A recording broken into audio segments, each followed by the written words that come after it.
नमः शिवाय। हर हर महादेव। श्री शिवाय नमस्तुभ्यम। आज जो कथा कह रही है, शिव महापुराण की कथा वर्णन कर रही है। कठोर अगर भूमि होती है, कड़ली अगर भूमि होती है, कठोर भूमि है, कड़ली भूमि है, और कठोर भूमि पर यदि हम बीज लगाएंगे, कठोर भूमि में अगर हम बीज को लगाएंगे तो वो बीज अंकुरित नहीं होगा। कठोर भूमि में अगर हम बीज लगाएंगे तो वो बीज अंकुरित नहीं होगा। बीज को अंकुरित करने के लिए एकदम नरम भूमि चाहिए, नरम मिट्टी चाहिए।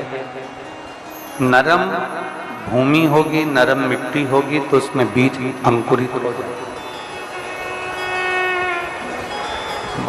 क्यों कहते हैं कि बारिश हो तब पौधा लगाओ? वृक्षारोपण अगर करना है, वृक्ष लगाना है तो बारिश में लगाओ। बारिश में लगाने का मतलब यह है कि मिट्टी नरम हो जाती है, मिट्टी कोमल हो जाती है।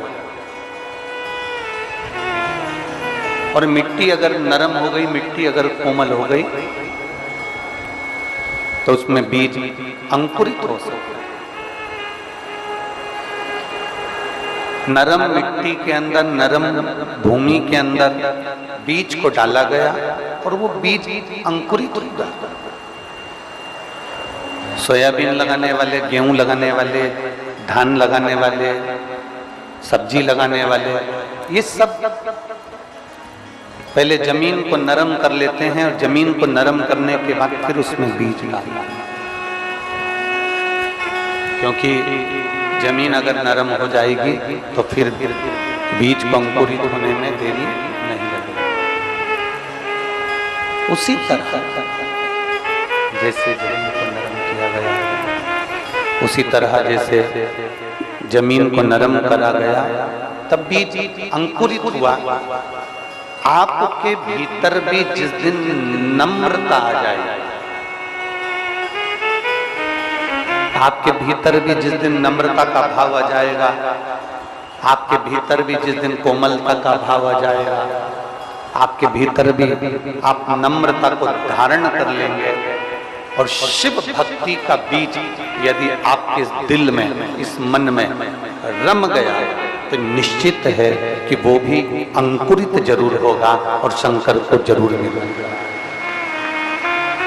शिव का मिलन कराने के लिए, शंकर का मिलन कराने के लिए हृदय की, दिल की नम्रता भी जरूर है। बहुत